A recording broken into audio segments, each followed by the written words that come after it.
केजरीवाल क्या कुछ कह रहे हैं, आइए सुनते हैं। छोड़ दे आराम से क्या पकड़ ले अकेले खड़ा रहेगा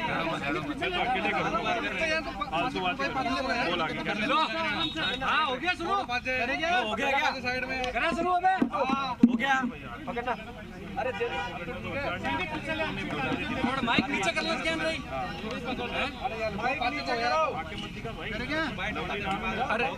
अरे लड़ो मत करे क्या आज विधानसभा की सदस्यता से आपने इस्तीफा दिया है वैसा मन में दुख तो होगा आपको बहुत ज्यादा। हाँ, विधानसभा थोड़ी इसको मिस तो करेंगे राजस्थान की विधानसभा को।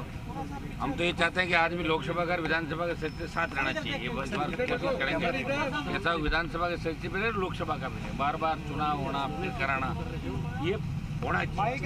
जिस तरह राज्यसभा लोकसभा के अंदर राज्यसभा से चुना हुआ व्यक्ति लोकसभा के अंदर बैठता है और लोकसभा चुनाव व्यक्ति मंत्रिमंडल राज्यसभा में जा सकता है, वो भी दोनों सदन के अंदर जाते हैं, मिनिस्टर जाते हैं। तो हमारा ये सुझाव रहेगा कि व्यक्ति विधायक भी रह सके और सांसद भी रह सके। सुझाव दे सकते हैं हम लोग, बाकी तो करने वाले हम लोग नहीं हैं।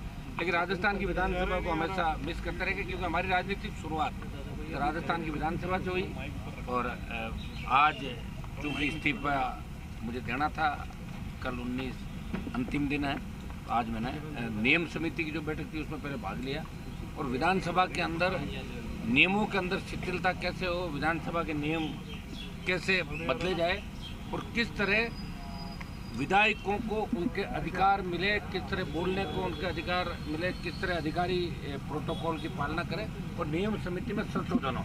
इस बात को लेकर भी नियम समिति जिसके अंदर अध्यक्ष चेयरमैन होते हैं उसका मेंबर हूँ, उसके अंदर भी मैंने पहले भाग लिया था।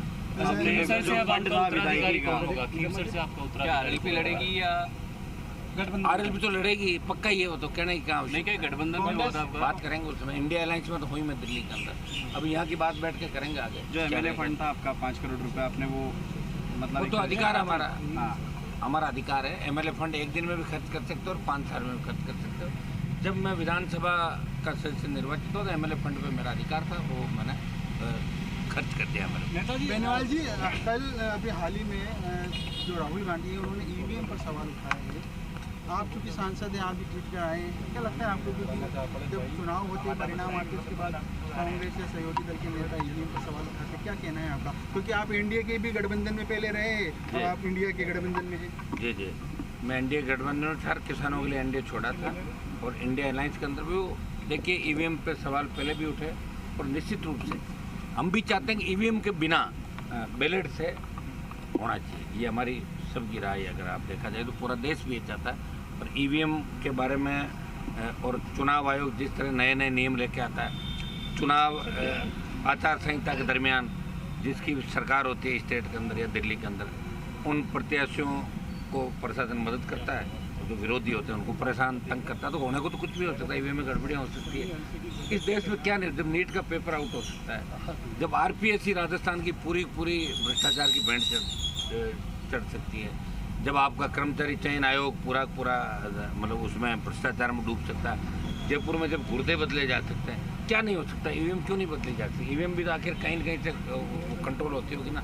तो इसके अंदर तो ये बयान में मुझे सच्चाई नजर आ रही है, कहीं न कहीं ईवीएम में घोटाला घपला है। नहीं तो इतना विरोध था देश के अंदर और विरोध के अनुरूप वोट कम मिला इंडिया में। हनुमान जी, अग्निवीर को लेके सरकार, केंद्र सरकार ये कह रही है कि हम संशोधन लेके आएंगे, क्या मंजूर होगा? देखिए, अग्निवीर का विरोध देश में अगर किसी सांसद ने व्यक्तिगत तौर पर किया तो मैंने ही सब ज़्यादा किया। जोधपुर में 2 लाख जवानों की रैली भी करी थी और अग्निवीर के संशोधन को हम नहीं मानेंगे। इसको लेकर हम बड़ा आंदोलन करेंगे, दिल्ली को घेरेंगे और अग्निवीर समाप्त करा के पूर्व की भांति सेना भर्ती रैलियाँ हो।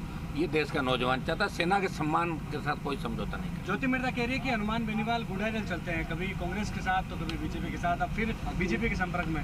उनका तो पूरा परिवार ही ऐसे ही चलता। सुनो, उन तो कभी पार्टी थोड़ी बनाई, कभी किसी का झंडा लेते थे, कभी किसी का। खुद पार्टी बना के लड़ा तो पता लग जाएगा औकात कितनी है। 5000 ज़्यादा वोट नहीं ले पाएगी। मैं तो 18-13 में निर्दलीय भी जीता, वसुंधरा चैलेंज देखे। 18 के अंदर पार्टी बना के 3 विधायक लाया, सारे उपचुनाव अकेले लड़े। अब की बार इंडिया अलायंस के साथ में था, मुझे बीजेपी को सबक सिखाना था राजस्थान के अंदर। और ये निश्चित है कि आरएलपी का अगर गठबंधन नहीं होता तो कांग्रेस पार्टी का खाता राजस्थान के अंदर नहीं खुलता।